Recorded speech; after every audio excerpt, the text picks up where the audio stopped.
Very good morning students. चलिए एक नए टॉपिक के साथ। पिछली वीडियोस में हमने आपको सिंटैक्स ऑफ नाउन के विषय में समझाया। इसी क्रम में आगे देखते हैं। अभी सिंटैक्स ऑफ नाउन टॉपिक चल रहा है और आपने अभी जो है सारी वीडियोस देखे होंगे। आपको पता चला होगा कि नाउन का टॉपिक कितना बड़ा है। और आपने देखा होगा यूट्यूब पर पढ़ाने वाले जो यूट्यूबर्स हैं नए नए, ज़रा सी शॉर्ट ट्रिक में आपको बता रहे हैं उससे क्या कुछ होने वाला है। कुछ नहीं होने वाला। जब तक हमें पूरी डिटेल पता नहीं चलेगी, जीरो से और टॉप लेवल तक हम नहीं जाएंगे, तब तक हम कुछ नहीं कर सकते। ये सब स्टूडेंट्स की गलत फहमियाँ होती हैं। हमें जो नॉलेज की ज़रूरत है वो डीपली नॉलेज की ज़रूरत है। चलिए इसी के साथ देखते हैं।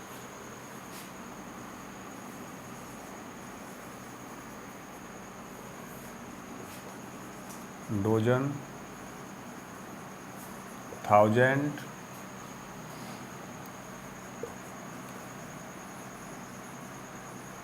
Hundred.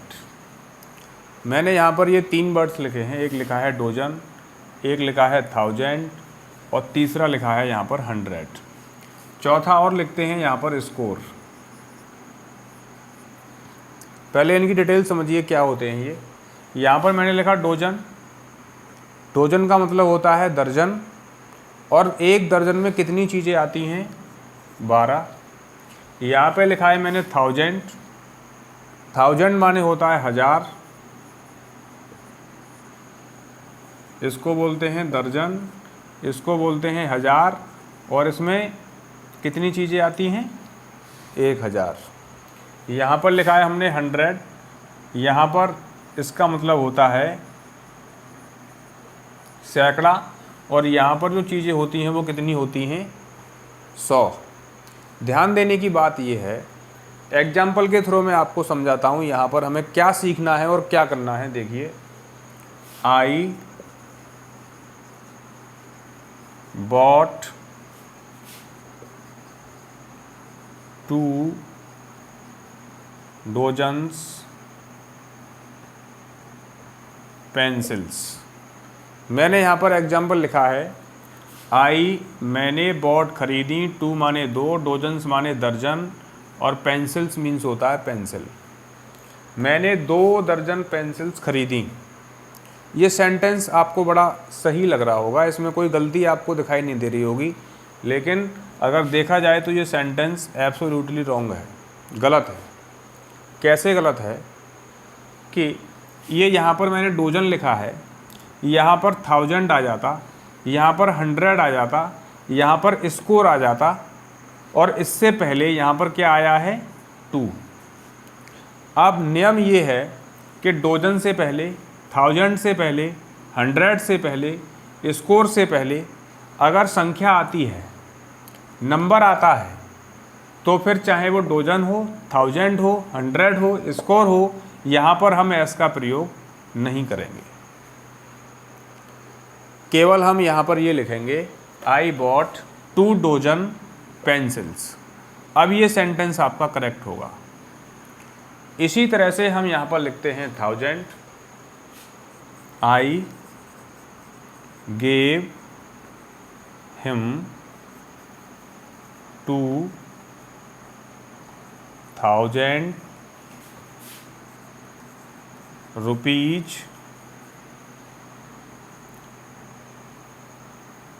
I gave him 2000 rupees. मैंने यहाँ पर लिखा मैंने उसे 2000 रुपये दिए।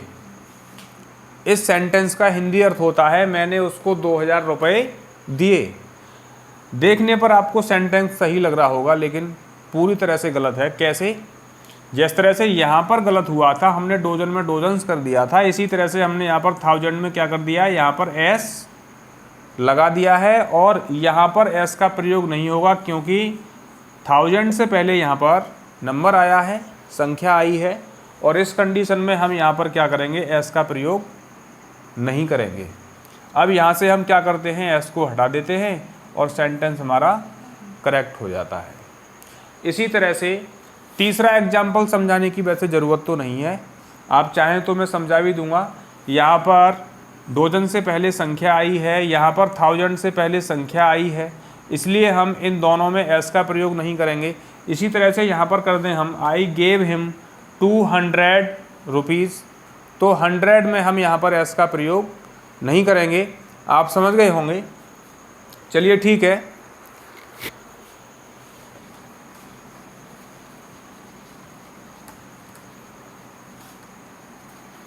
सॉरी, मैंने आपको स्कोर में नहीं समझाया, स्कोर में कितना आता है। स्कोर को बोलते हैं कौड़ी,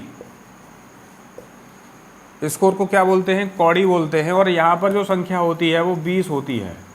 डोजन में 12 होती है, 1000 में 1000 होती है, 100 में 100 होती है, और स्कोर में कितनी होती है?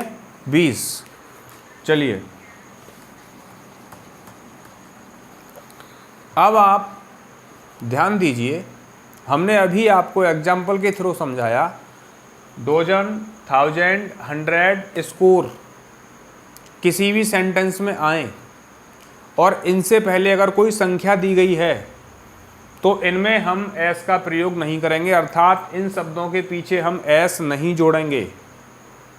अब हम इन शब्दों के पीछे एस जोड़ेंगे, वो कंडीशन क्या होगी उसे देख लीजिए, ध्यान देने योग्य बात है।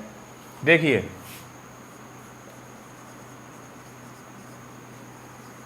thousands of people were killed in the accident। ये देखिए, हमने यहाँ पर लिखा 1000 ऑफ पीपल, इसका मतलब क्या हो गया? हजारों लोग were killed in the accident, दुर्घटना में मारे गए। हजारों लोग दुर्घटना में मारे गए। यहाँ पर हमने क्या लिखा? थाउजेंड्स लिखा। 1000 से पहले क्या है? कुछ नहीं है। 1000 से पहले अगर संख्या आ जाती तो हम 1000 में एस का प्रयोग नहीं करते, लेकिन हुआ क्या है यहाँ पर? ठीक उल्टा हुआ है ना। यहाँ पर 1000 से पहले कोई संख्या नहीं दी गई और संख्या के बाद यहाँ पर प्रीपोजिशन ऑफ दिया गया, तो इस कंडीशन में हम 1000 हो यहाँ पर, डोजन हो यहाँ पर, 100 हो यहाँ पर, या स्कोर हो यहाँ पर, एस का प्रयोग करेंगे। इस तरह से इसका अर्थ हो जाता है thousands of people were killed in the accident, दुर्घटना में हजारों लोग मारे गए। इस तरह से हम यहाँ पर एस का प्रयोग कर सकते हैं। और कर क्या सकते हैं? होगा। अब मिस्टेक की बात होती है, पेपर में कैसे आता है, एग्जाम में कैसे आता है? तो एग्जाम में ऐसे आता है, एसएससी सीजीएल वाले, एचएससीएल वाले जो बच्चे हुए वो एग्जाम में बैठते हैं तो वहाँ पर जो एरर आता है वो एक सेंटेंस के 4 भाग कर देते हैं, ए, बी, सी और डी। इस तरह से ए, बी, सी और डी, इस तरह से वो 4 पार्ट कर देंगे और फिर पूछते हैं कि बताइए कौन से पार्ट में एरर है, कौन से पार्ट में मिस्टेक है, कौन से पार्ट में गलती है। तो हमें यहाँ पर इस तरह से देगा 1000 of people were killed in the accident, और बच्चे क्या सोचते हैं कि ये तो सही है, 1000, डोजन, 100, स्कोर, इसमें एस का प्रयोग होता नहीं है। होता कब नहीं है? जब इनसे पहले संख्या आती है। लेकिन एस का प्रयोग होता कब है? जब इनसे पहले संख्या नहीं आती, तो एस का प्रयोग करते हैं। तो यहाँ पर एरर है या नहीं है बताइए? यहाँ पर एरर है, तो ये ए वाला पार्ट है और ए पार्ट में यहाँ पर एरर है। क्या करना पड़ेगा? यहाँ पर थाउजेंड्स करना पड़ेगा। thousands of people were killed in the accident. चलिए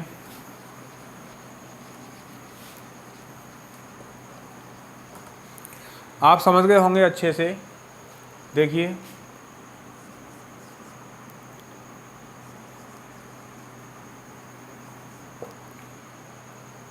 सी बॉट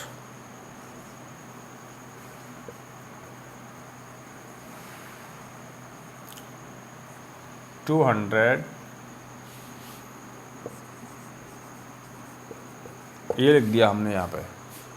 उसने 200 पुस्तकें खरीदी।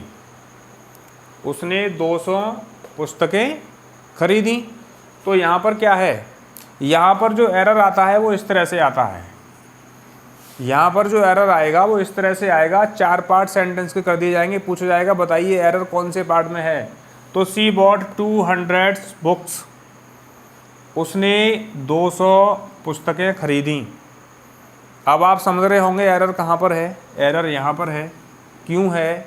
क्योंकि 100 से पहले संख्या आई है, और संख्या जब आ जाती है तो 100 हो, 1000 हो, या फिर डोजन हो, या फिर स्कोर हो, एस का प्रयोग नहीं होता है। तो यहाँ से हम इसको हटा देंगे और सेंटेंस हमारा क्लियर हो जाएगा। चलिए,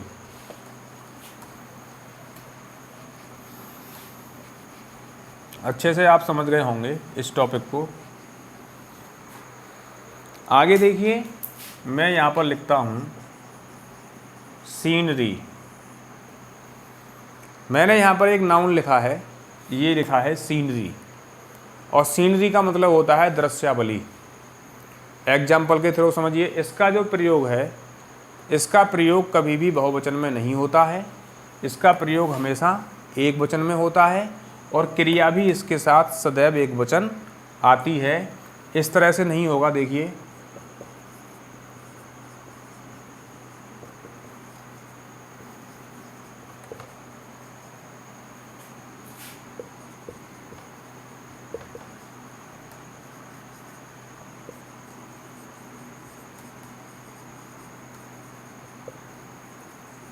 ये मैंने यहाँ पर लिखा, the sceneries of Kashmir, Kashmir की दृश्यावलियाँ आर वेरी चार्मिंग, बहुत आकर्षक हैं। कैसी हैं? बहुत आकर्षक हैं। सेंटेंस हमारा इनकरेक्ट है। कैसे है? हमने आपको बता दिया था, सीनरी का प्रयोग हमेशा सिंगुलर नंबर में होगा, बहुवचन में नहीं होगा। सीनरी का बहुवचन नहीं होता है। सीनरी का प्रयोग हमेशा एक वचन में ही होता है, और इसके साथ क्रिया भी एक वचन आती है। लेकिन हमने यहाँ पर क्या किया है, सीनरी का बहुवचन कर दिया है, और इसके अनुसार हमने यहाँ पर क्रिया बहुवचन आर का प्रयोग कर दिया है, और इसका मतलब हमने ये सेंटेंस पूरी तरह से गलत कर लिया है। सही करते हैं इसको। देखिए सही कैसे होगा। सही ये ऐसे होगा, the scenery of Kashmir is very charming. अब ये सेंटेंस हमारा करेक्ट होगा, क्योंकि इस सेंटेंस में सीनरी का प्रयोग एक वचन में किया गया है, और इसके साथ क्रिया एक वचन भी दी गई है, इसलिए हमारा ये सेंटेंस है करेक्ट। ठीक, समझ गए होंगे। चलिए, अब इसकी दूसरी इम्पोर्टेंट पॉइंट जो है वो मैं आपको बताता हूँ। सीनरी दृश्यावली हो गई, लेकिन दृश्य तो अलग अलग होते हैं। मान लीजिए हम किसी जगह पर गए और हमने वहाँ पर 4 दृश्यों को देखा, तो फिर तो हमें बहुवचन करना पड़ेगा, और इसका बहुवचन होता नहीं है। तो फिर क्या किया जाए? देखिए, इसका अगर बहुवचन बनाने की ज़रूरत पड़े तो इसका बहुवचन होता है सीन, इसका बहुवचन होता है, इसका बहुवचन होता है साइट, SIGHT और सीन, ये इसके बहुवचन होते हैं। यहाँ से हम इसको प्लूरल नंबर में यूज कर सकते हैं। कैसे कर सकते हैं? देखिए, सच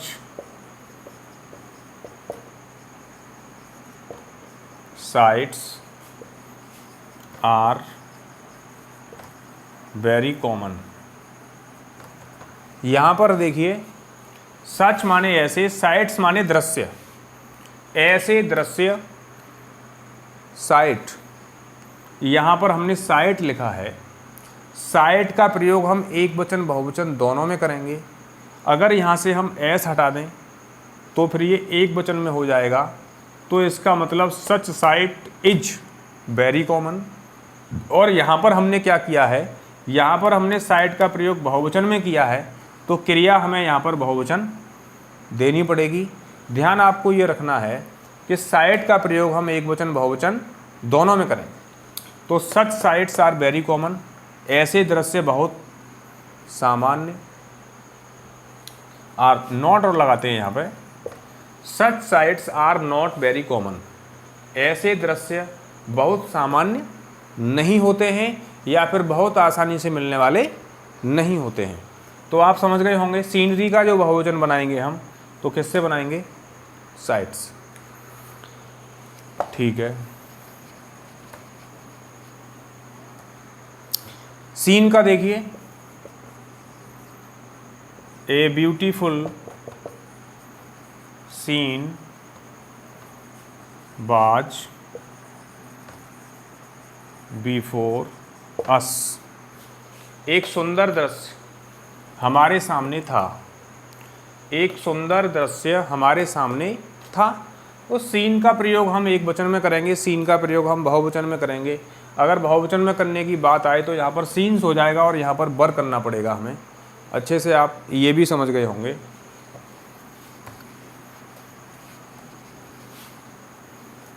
इसी तरह से मैं यहाँ पर अगला नाउन लिखता हूँ। अगला नाउन है आपका पोइट्री, इसको हिंदी में बोलते हैं काव्य। पूरे वर्ल्ड में काव्य तो एक ही होता है, तो इसी तरह से हम पोइट्री का प्रयोग कभी भी बहुवचन में नहीं करते हैं। पोइट्री का प्रयोग ऑलवेज सिंगुलर नंबर में ही होता है, प्लूरल नंबर में नहीं होता है। अगर इसके प्लूरल नंबर की बनाने की बात आए तो फिर हमें क्या करना पड़ेगा, यहाँ पर पोएम का मतलब होता है कविता, तो पोएम का प्रयोग हम एक वचन बहुवचन दोनों में करेंगे और पोइट्री का प्रयोग हम केवल सिंगुलर नंबर में ही करेंगे। इसके साथ कभी भी क्रिया बहुवचन नहीं आएगी। जैसे हम यहाँ पर लिख रहे हैं I am learning new poetries. गलत हो गया। क्यों हो गया गलत? क्योंकि यहाँ पर हमने क्या कर दिया, पोएट्रीज कर दिया, और पोएट्री का कभी भी बहुवचन बनता नहीं है, नहीं बनता है ना। तो यहाँ पर सीधा हम लिखेंगे आई एम लर्निंग पोइट्री। इस तरह से ये वाला सेंटेंस हमारा करेक्ट होगा। अब इसके बहुवचन की बात करते हैं। आई एम लर्निंग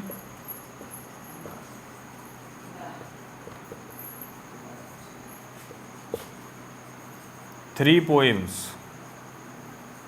यहाँ पर हमने लिख दिया I am learning three poems, मैं 3 कविताएं सीख रहा हूँ। तो बहुवचन की बात आए तो फिर हम पोएम में ले आते हैं और पोएम में क्या करते हैं, हम एस जोड़ देते हैं और बहुवचन हो जाता है। अब पोएम क्या है, पोएम जो है इसका एक ब्रांच है, इसका एक भाग है। पोइट्री की बात करें तो पोइट्री में क्या होता है, पोएम्स होती हैं और लार्ज नंबर पोएम्स का होता है पोइट्री के अंतर्गत। उसमें से हमने क्या किया, इस पोइट्री में से हमने ये 3 पोएम्स निकालनी, 3 कविताएं निकालनी, तो इनका बहुवचन पॉसिबल है, इसका पॉसिबल नहीं है, ध्यान रखिएगा।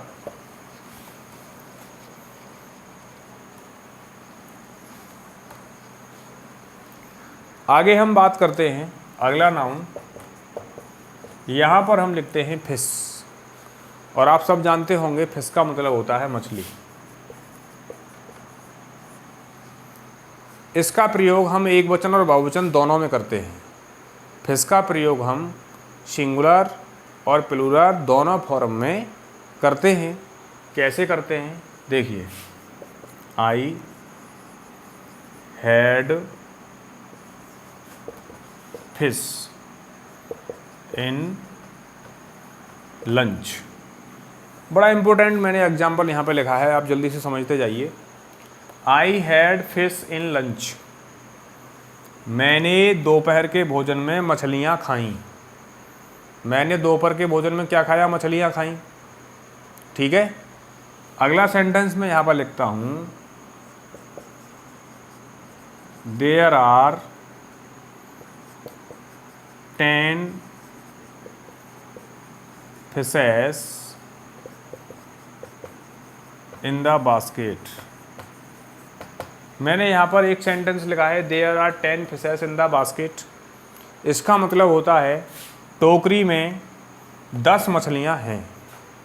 अब यहाँ पर क्या कंडीशन है, यहाँ पर क्या कंडीशन है, ये दोनों कंडीशन मैं आपको समझाता हूँ। देखिए, मान लीजिए हम में से कोई एक व्यक्ति मछली पकड़ने गया, तालाब में गया, नदी में गया, जहाँ भी गया मछली पकड़ने गया, और उसने क्या किया, ये हमारी नदी है और यहाँ पर उसने क्या किया कि जाल फेंका यहाँ पे, और जाल फेंका तो इसमें मान लीजिए 2 मछलियाँ आईं, और दोनों मछलियों को निकाल करके यहाँ पर एक टोकरी है, उसने क्या किया, और उसके साथ एक आदमी और है। ये इस आदमी ने क्या किया, जाल फेंका, 2 मछलियाँ आईं, दोनों मछलियों को पकड़ा, इस आदमी को हैंडओवर कर दिया, और इस आदमी ने क्या किया, इनको टोकरी में डाल दिया। ठीक, ऐसे ही करते करते करते करते उसने 10 मछलियाँ पकड़ी, और 10 मछलियाँ पकड़ी और 10 मछलियाँ इस व्यक्ति को दी, और इस व्यक्ति ने क्या किया, 10 मछलियों को पकड़ पकड़ के और इस टोकरी में डालता गया। सुबह से हो गई शाम, मछलियाँ पकड़ी 10। अब ये बोलता है कि भैया टोकरी में मछलियाँ कितनी हो गई। अब ये क्या करेगा, इनको काउंट करेगा, और काउंट करके बोलेगा कि भैया टोकरी में मछलियाँ 10 हैं, यानी टोकरी में 10 मछलियाँ हैं। तो वहाँ पर क्या किया गया, वहाँ पर हर मछली को अलग अलग देखा गया, सेपरेटली देखा गया, इसलिए हमने यहाँ पर देयर आर 10 फिशेस का प्रयोग किया। ठीक है, इतना समझ गए होंगे। आगे ऊपर वाले सेंटेंस को समझिए अब आप, कि यहाँ पर जो है उसने मछलियाँ खाई हैं और फिर भी यहाँ पर फिश का प्रयोग किया गया है।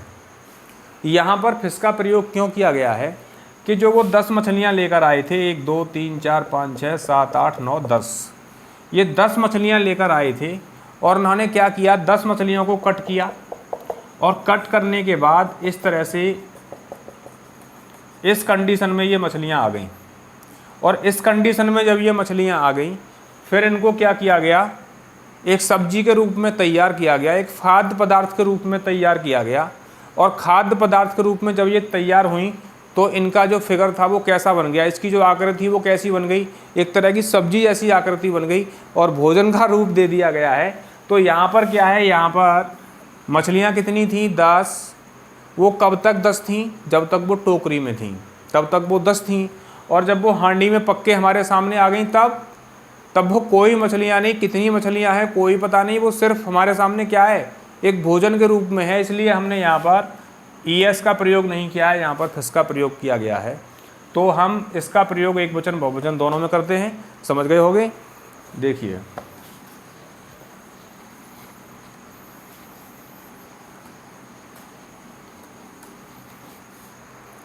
अब मैं यहाँ पर बड़ा इम्पोर्टेंट नाउन लिखता हूँ,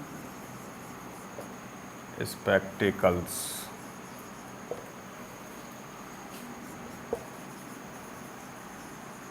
trousers, tongs, scissors. Spectacles, trousers, tongs, scissors, pincers. ये मैंने यहाँ पर कुछ नाउन्स लिखे हैं। इसका मतलब होता है चश्मा, इसका मतलब होता है पाजामा, इसका मतलब होता है चिमटा, इसका मतलब होता है कैंची, इसका मतलब होता है सणासी। ये एक और है, यहाँ पर लिख देता है ब्रीचेज। ये कोई लेडीज़ के पहनने का कपड़ा है जिसकी 2 टांगें होती हैं। इसकी हिंदी क्या होती है शायद मुझे मालूम नहीं, कोई बात नहीं, लेकिन मुझे ये डिफ़ाइन करना है। डिफ़ाइन में आसानी से इसको कर सकता हूँ। ये इस तरह की ये नाउन्स हैं। स्पेक्टिकल्स चश्मा होता है, ट्राउजर्स पजामा होता है, टंग्स चिमटा होता है, सीजर्स कैंची होती है, पिंसर्स सणासी होती है, और ये ब्रीचेस कोई वस्त्र होता है स्त्रियों के पहनने का, होता होगा मुझे तो मालूम नहीं। चलिए ठीक है। अब आज मैंने कुछ यूट्यूबर्स को पढ़ाते हुए देखा। मैंने यूट्यूब पर कई यूट्यूबर्स को देखा, तो वो डिफ़ाइन कर रहे थे स्पेक्टिकल्स को। ये सारी चीज़ें तो आपने पढ़ ली होंगी, इनको मैं हटा देता हूँ। देखिए, एक एक करके समझाऊंगा मैं अब। तो वो कह रहे थे कि 2 शब्द होते हैं, स्पेक्टेकल और स्पेक्टेकल्स, डिफरेंस केवल एक ही अक्षर का है, एस का। यहाँ पर एस नहीं है, यहाँ पर एस है। तो वो डिफाइन कर रहे थे कि स्पेक्टेकल को हिंदी में बोलते हैं दृश्य। बस इसको उन्होंने हिंदी में बताया दृश्य और इसको हिंदी में बताया चश्मा। लेकिन उनको ये नहीं मालूम कि इस स्पेक्टेकल का अर्थ कौतुक ये भी होता है और इसका अर्थ चमत्कार भी होता है। इस स्पेक्टेकल का जो हिंदी अर्थ होता है वो दृश्य तो होता ही है, जो यूट्यूबर्स बता रहे थे। कौतुक ये भी होता है, इसको एक तरह का कारनामा भी बोलते हैं और इसको चमत्कार भी बोलते हैं। ठीक है, समझ गए होंगे आप स्पेक्टेकल क्या है और स्पेक्टिकल्स क्या है। दोनों में ज़मीन आसमान का अंतर है। चलिए ठीक है। मुझे तो यूट्यूबर्स को पढ़ने के बाद बड़ी हंसी आती है। क्वालिफिकेशन है नहीं, एक्सपीरियंस है नहीं, कहीं से पढ़ते हैं और कहीं पर आके पढ़ाते हैं, नए नए टॉपिक बना बना के लाते हैं। एक्सपीरियंस का अभाव होता है, नॉलेज का अभाव होता है और ऐसी ऐसी चीज़ें बताते हैं जिनका ज़िंदगी में कोई रोल ही नहीं होता। ऐसे यूट्यूबर से आप लोग बचिए और ध्यान रखिए, जो यूट्यूबर्स वेल क्वालिफाइड हैं, जो यूट्यूबर्स एक्सपीरियंस होल्डर हैं, उनके टच में रहिए, उनको फॉलो करिए, उनकी बातों को मानिए, देखिए उनके पास क्या है, लीजिए उनसे। स्पेक्टिकल्स, यहाँ जो मैंने ये नाउन्स लिखे थे, इन नाउन्स का प्रयोग कभी भी सिंगुलर नंबर में नहीं होता है, कभी भी एक वचन में नहीं होता है। ये नाउन्स सदैव बहुवचन में प्रयुक्त होते हैं और इनके साथ जो क्रिया आती हैं वो हमेशा बहुवचन की आती हैं, एक वचन क्रिया कभी भी इनके साथ नहीं आती है। देखिए, my spectacles are costly. My spectacles are costly, मेरा चश्मा महंगा है। इसको हम गलत करें तो कैसे होगा, यहाँ पर क्या करना पड़ेगा, हमें इज लगानी पड़ेगी। माई स्पेक्टिकल्स इज कॉस्टली, मेरा चश्मा महंगा है। अब आप ये सोच रहे होंगे, आपके मन में ये प्रश्न आ रहा होगा, क्वेश्चन क्रिएट हो रहा होगा कि सर ऐसा क्यों, चश्मा तो एक ही होता है लेकिन क्रिया बहुवचन की क्यों आती है और इसको बहुवचन क्यों माना जाता है। इसका रीज़न मैं आपको बता देता हूँ। चश्मा जो होता है, ये चश्मा जो होता है, इसकी जो टांगें होती हैं वो दो होती हैं और दो टांगें होने की वजह से इसको बहुवचन में माना जाता है और इसीलिए क्रिया इसके साथ बहुवचन आती है। तो यहाँ पर हम इज के स्थान पर क्या लगाएंगे, यहाँ पर हम आर का प्रयोग करें। अच्छे से आपके समझ में आ गया होगा। चलिए ठीक है। इसी तरह से हम ट्राउजर्स की बात करते हैं। ट्राउजर्स माने होता है पाजामा। इसका एग्जाम्पल आपको देते हैं। माई ट्राउजर्स इज डर्टी, मेरा पाजामा गंदा है। पाजामा आपने देखा होगा इस तरह से, इसकी कितनी टांगें होती हैं, इसकी भी दो टांगें होती हैं या नहीं है। इसलिए हम इसको भी बहुवचन में प्रयुक्त करेंगे और इसके साथ जो क्रिया आएगी वो भी बहुवचन आएगी। तो यहाँ पर हमें क्या करना पड़ेगा, माई ट्राउजर्स आर डर्टी। अगर यहाँ पर इसका प्रयोग आपको दिखाई दे तो सेंटेंस समझ लें आप ये इनकरेक्ट है। ठीक है साहब। आगे लिखते हैं scissors. My scissors is very sharp. इसका मतलब होता है मेरी कैंची बहुत तीखी है या बहुत पैनी है या बहुत धारदार है। तो सीजर्स जो होती है, कैंची जो होती है, उसमें कितनी टांगें होती हैं, दो टांगें होती हैं। इसलिए इसका प्रयोग बहुवचन में होता है और क्रिया यहाँ पर बहुवचन आर लगाई जाएगी, तब ये सेंटेंस हमारा करेक्ट होगा। ठीक है, इसको भी आप समझ गए होंगे। अभी यहाँ भी जो भी मैंने नाउन लिखी थी वो सब बहुवचन में ही आएंगी, इनको भी आप समझ गए होंगे। आगे कोई आपको दिक्कत प्रॉब्लम आया करे तो आप कमेंट करके मुझे बताया करें। किसी एग्जाम्पल की कमी रह गई हो या किसी चीज़ की कमी रह गई हो तो कमेंट करके आप मुझे बताएं, मैं अगली वीडियो में उसको रिपीट कर दिया करूँगा, आप बताते चलें और मैं आपको देता चलूँगा। ठीक है, चलिए ठीक है, आज इतना ही रहने देते हैं, मिलते हैं अगली वीडियो के साथ। Thank you.